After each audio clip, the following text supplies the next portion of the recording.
Paul Thomas Anderson is a masterful visual storyteller, and There Will Be Blood is a masterclass in visual storytelling, particularly with the battle that goes on between Daniel Plainview and Eli Sunday. From the moment they meet, so much is being told visually. A lot of information is being given with the camera work. Look how unbalanced this frame is. And while Daniel's attention is on Abel Sunday, Eli dominates the frame. We don't even see Abel's face. And while Daniel keeps trying to talk to Abel Sunday, Eli keeps forcing his attention away. I'm sorry, I don't know. $6 an acre. $6? Thank you, Eli. It's visualized perfectly with the composition of this shot. And then when Eli calls out Daniel for being there just for their oil, Within that, we're gonna develop leaps. we switch to this shot. What's that? Now, as Daniel's attention is fully on Eli, the frame changes and becomes more balanced and more confrontational between the two of them, setting up the confrontation that's going to happen throughout the film. They battle it out in the scene and in the main confrontation of this film, and as Daniel realizes who he's actually negotiating with, we switch to close-ups. Now, not just any close-ups, these aren't singles, these are over-the-shoulder shots, and really tight over-the-shoulder shots on long lenses, compressing the background and making things feel a bit claustrophobic between the two of them. Daniel has locked in on Eli and Eli on Daniel. There's not enough room in the frame for both of them, just like there's not enough room in this world for both of them. But the visual storytelling doesn't end there. The confrontations between the two of them continue throughout the film. Another great example is these two scenes where the camera is pushing into both of them.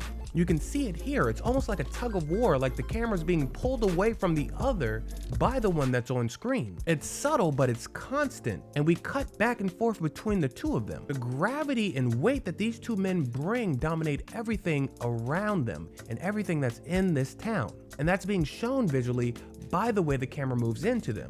And for a minute, it seems like they have similar amounts of power. That is until this scene after HW loses his hearing. Look at the composition of these frames. Both of them are shot from a low angle, presenting them both as powerful figures in the frame. It's a psychological thing that directors do to make someone look powerful, but not for long.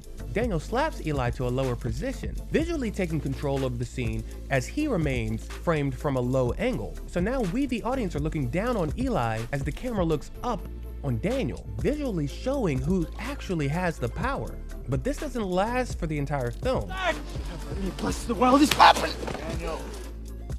Not exactly, anyway. You owe the Church of the Third Revelation $5,000!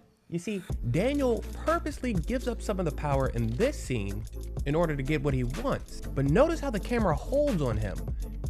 He's still controlling the image. His presence controls the frame. We're not cutting back and forth between him and Eli, which visually shows that Daniel still has the control. This is something that he's willingly doing in order to get what he wants, which of course he does, which allows him to become more powerful than ever. Say it louder! I've abandoned my child!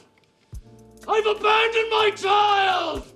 I've abandoned my boy!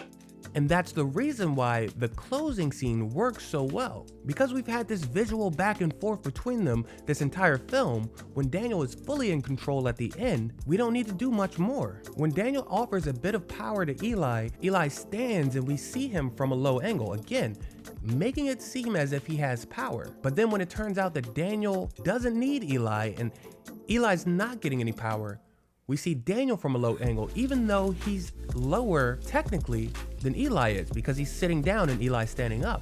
I am a false prophet. God is a superstition.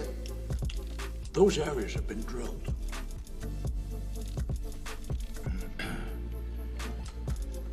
Meanwhile, Eli deflates and comes back down to reality from the standing You position. can sit down again.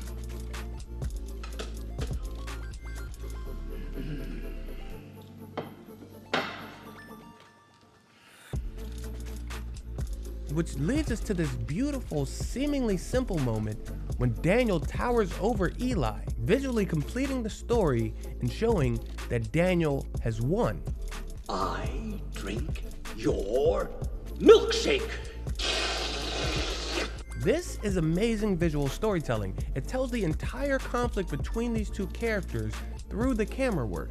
And it's one of the reasons why Paul Thomas Anderson is a genius filmmaker.